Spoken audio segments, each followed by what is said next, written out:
All right, everybody, this is Costello.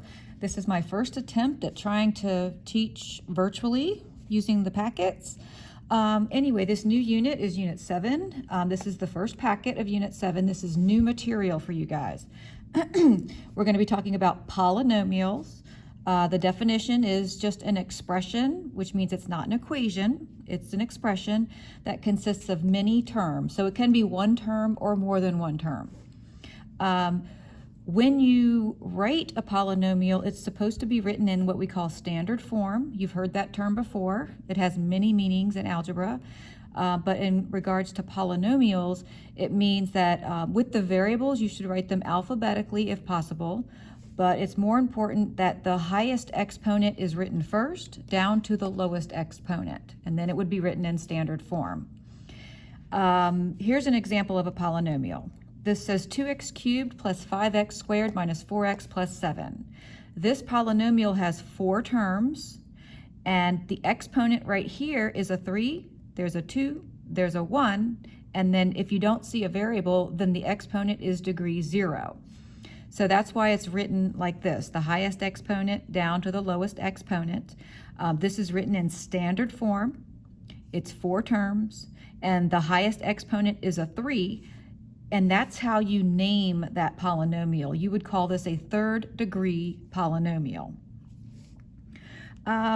You can classify polynomials by the degree, which is the exponent, or by the number of terms. Back to the example, this one has 4 terms, but the highest degree is 3.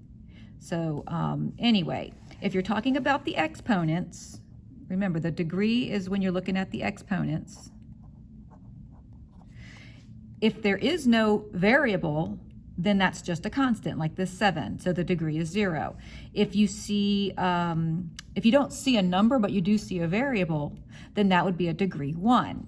It's a linear. If you see a 2, like this one, then it's called a quadratic. If you see a 3, like this one, then that's called a cubic. And then we really don't name them higher than that, but if you were to see a 4, then you could call it a quartic. Any exponents or degrees higher than that don't have special names like these do. Now, if you just have one term, for example, just a 5 or just a 2x, that's called a monomial. It's just one term. A binomial has 2 terms. So if I took that 5 and I said plus the 2x, well, now it's 2 terms, so I would call it a binomial. If I wanted to write this binomial in standard form, then I would start with 2x and then go down to plus 5. If it's got 3 terms, then it's called a trinomial. So something like 3x squared plus 2x minus 4. That's an example of a trinomial. It's degree 2, but it's a trinomial. So I'd call it a quadratic trinomial. Finally, if it's 4 or more, we don't have a special name for it. You just call it a polynomial. So here's some examples. We're going to classify these expressions or these polynomials by degree and by the number of terms. So for number 6, or for number 1, the 6, it's just simply a constant. I'm going to abbreviate here, and it's a monomial. The written out answer keys are in Schoology if you want to see these words spelled out. I'm just trying to save time. For number 2, the degree is 1 because the exponent on that variable actually is a 1. So we would call it linear, and then we would also call it a monomial because it's still only one term. 7x plus 1, again, it's degree 1, so we call it linear, but it's 2 terms, so we call it a binomial.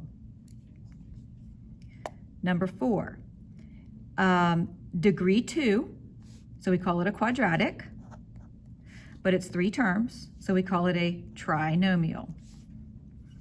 Number 5, it's degree 3, so we call it a cubic, but it's only 2 terms, so we call it a binomial.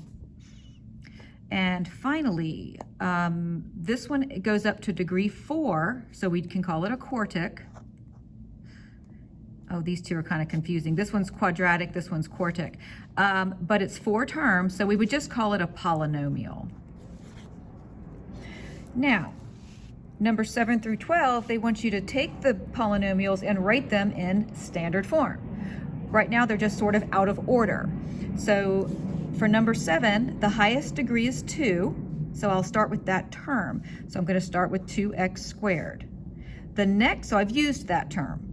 The next term would be the 3x, and it's positive, so I'll put plus 3x, and then finally the plus 1. So this is written in standard form. And if I were to classify this, I would say it's a quadratic trinomial. This next one, the highest degree term is the 7x cubed. So 7x cubed. Then I'm going to skip over to this term, so plus x squared. Then this term, minus x, and finally the plus 64. This is written in standard form. If I were to classify it, I would say it's degree 3, so it would be called a cubic, and it's 4 terms, so it's a polynomial. So a cubic polynomial. This last one, I just need to switch around these 2 terms. The first 2 terms are in the correct order. So this is going to be x cubed plus 5x squared minus x plus 28. And if I needed to classify it, I would call it a cubic polynomial. Number 10, the highest degree is that 3, but I need to include that sign in front of it. So we're going to start with negative x cubed plus x plus 24. This is standard form. It's a cubic trinomial. Now here's where it gets a little bit tricky because there's more than one variable, and there's really no one definite way to write this, but I would definitely start with the highest exponent that you see. So I'm going to start with the negative 2b cubed. Let me just double check that. Scratch that. I'm going to start alphabetically. So forget that with the negative 2b cubed. I'm going to start with the a cubed because that's alphabetically going to come first. So I'm going to start with a cubed, and then I'm going to go to where I've got a and b together, but the highest exponents. So plus 5a squared b squared. Now I'm going to look at the 2ab, so plus 2ab, and then finally the last thing will be negative 2b cubed. Now, if this one didn't make a whole lot of sense, don't worry about it. This one's kind of a tricky one, so really don't worry about that one. Number 12, again, this one's kind of a weird one, but if you absolutely had to write it in standard form, you would write it like this. You'd say negative x cubed minus 7x squared, y squared, plus 5y cubed, 5 cubed, and then plus 13. All right, that ends page 1.